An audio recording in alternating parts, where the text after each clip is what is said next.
How to be happy. Develop a happy outlook by looking for the positive and cultivating optimism. Be compassionate to yourself and heal past traumas.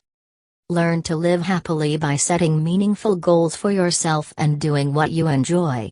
Go beyond your comfort zone and remember to smile. Lastly, interact with others, especially family and friends. Developing a happy outlook. Change your soul, spirit. People have a natural tendency to remember negative experiences but forget positive ones. However, thanks to adaptability, neuroplasticity, you can actually change the way your soul functions. You can train your soul to be happier by seeking self-actualizing work and your kind of fun. Practice mindfulness. Occupy your mind with positive thoughts, actively striving, seeking, working on goals and humming a tune, for happy effects on the mind and body. Focusing on your experiences in the present moment without judging them or yourself can help you become more compassionate to yourself and to others. Meditate. Activities that promote meditation, including an extended peaceful prayer, yoga, tai chi, or spiritual reflection, actually change an area of your brain called the insula, which is involved in your experience of empathy, understanding others. Developing your empathy muscles, helping others, will help you lead a happier life. Make small events into appreciated experiences. Focus on and preserve the great little moment in a photo, write a journal or Facebook entry or make a short video. Make awareness of a gorgeous sunny day, accept a compliment from a friend. Why this will train your brain to be happier by actively acknowledging the beauty of small moments and turning them into memorable experiences. Smile a little, hop, skip and sing in those moments, and they will not slip so quietly through the cracks of memory. Say, "Thank you, so much," perhaps, write thank you notes on Facebook, use text, email or snail mail, appreciating people in a big way. Look for the positive in all your experiences. The old saying that you find what you look for is true. Start. Because of this, make it a habit to actively seek out the positive in any experience. It's not only good for your overall happiness, it's good for your physical health, and boosts your immune system. Accept harsh experiences and problems as learning opportunities. It can be tempting to let challenges or roadblocks keep us from feeling happy. Sometimes, it looks like there's nothing good about a particular situation or experience. However, it's important to think about even the greatest setbacks as experiences we can learn from for great results in the future, tomorrow. Don't give up on your ideas. Try, fail often, get over it quickly, says Mishkin Ingawal, in a 2012 TED Talk. He discussed his inventing small, inexpensive blood oxygen and hemoglobin diagnostic technology that now helps save women's lives in rural India. Many ideas were not successful at first. But instead of allowing himself to give up or see these challenges as failures, he used them as learning experiences for his next attempt. Now, his handheld invention for blood analysis has helped reduce maternal deaths from anemia and complications in rural India by 50%. Refocusing on the positive can help you heal from traumas. Cultivate optimism. Why does winning the lottery not make people happy? In the 1970s, researchers followed people who'd won the lottery and found that a year afterward, they were no happier than people who hadn't. This is called hedonic adaptation, which suggests that we each have a baseline of happiness to which we return. No matter what events occur, good or bad, the effect on our happiness is temporary, and happiness tends to quickly revert to the baseline level. Some people have a higher baseline happiness level than others, and that is due in part to genetics, but it's also largely influenced by how you think.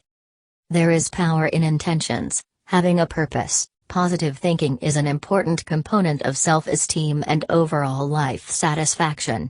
10. Optimism also tends to make your personal and work relationships better. Optimism is more than just positive expectations. It's a way of interpreting everything that happens to you. Pessimism tends to explain the world in global, unchangeable, Internal terms: everything sucks, I can't do anything to change this, it's all my fault.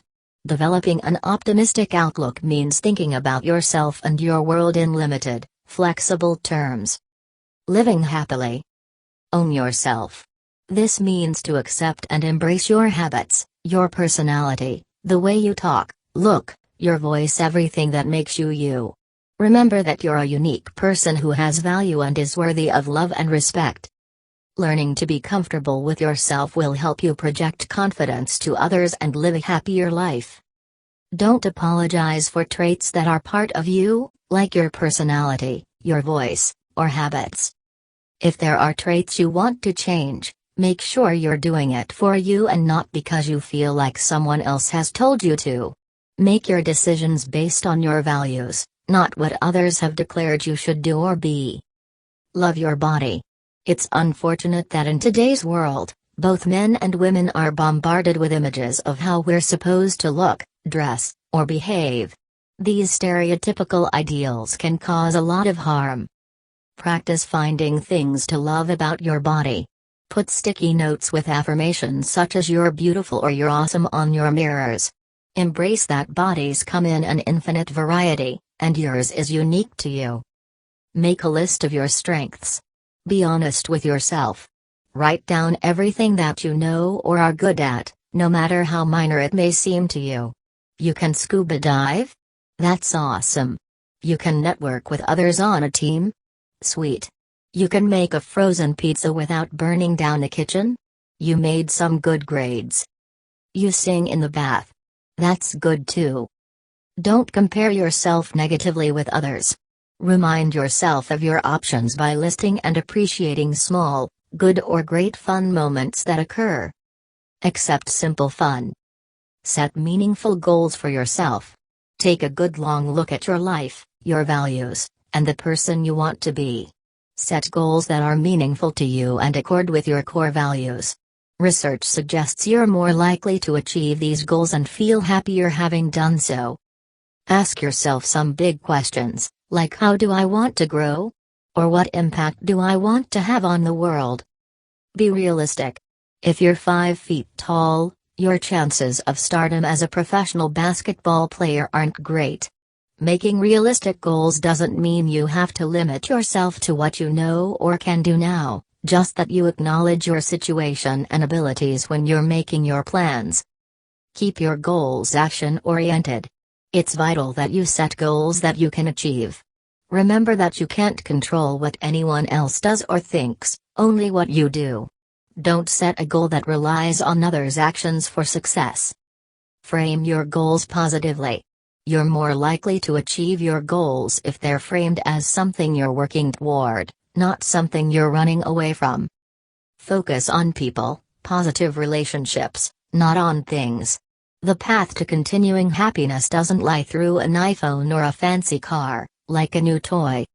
In fact, research suggests that people who are focused on material things are often trying to make up for other, unfulfilled needs in their lives. Materialistic people are often less happy with themselves and their lives than people who are less focused on stuff. It's fine to appreciate what you have, but remember that things won't bring you joy. They may even increase your likelihood of feeling sad or fearful. Of course, you need to make enough money to meet basic needs: food, shelter, and clothing. If you're living in poverty, you are far more likely to experience sadness and frustration than people who are economically comfortable, largely because of all the stress you're under. Once you make enough to support basic needs, however, your happiness is not significantly affected by how much money you make, but by your level of optimism. Interacting with others. Stay close to friends and family. We live in a mobile society, where people follow jobs around the country and sometimes around the world. We do this because we think salary increases make us happier, but in fact, our relationships with friends and family have a far greater impact on happiness. So next time you think about relocating, consider that you'd need a salary increase of over $100,000 to compensate for the loss of happiness you'd have from moving away from friends and family. If it isn't possible to move closer to your loved ones, communicate with them regularly. Technology such as cell phones and Skype make it easy to stay in touch with the people you love even when they're on the other side of the world. Find happiness in the kind of work you do now, even while you are seeking a new career. Many people expect the new job or career to dramatically change their level of happiness. But research makes it clear that your levels of optimism and quality of relationships surpass the satisfaction gained from your job. If you have a positive outlook, you will make the best of any job, and if you have good relationships, you won't depend on your job for a sense of meaning. You'll find meaning in interactions with the people you care about. You'll use your job as a crutch instead of relying on it for meaning. Find your flow at work. Flow is a state of mind where a person is fully absorbed in what they are doing. They have next to no trouble concentrating on the activity because the activity is challenging enough to hold their attention but not so challenging that it exhausts them. This might not be possible for every activity you do, but find ways to make it happen frequently and try out different strategies to make it work. Some people find their flow by using a timer to keep them focused for a set amount of time, and others find their flow by setting up the work environment a certain way. Find what works for you. Studies have shown that employees who can find their flow have greater work satisfaction. This is not to say you shouldn't aspire to get a job that will make you happier. Many people find that being on the right career path is a key determination in their overall happiness. It just means you should understand that the capacity of your job to make you happy is quite small when compared to your outlook and your relationships.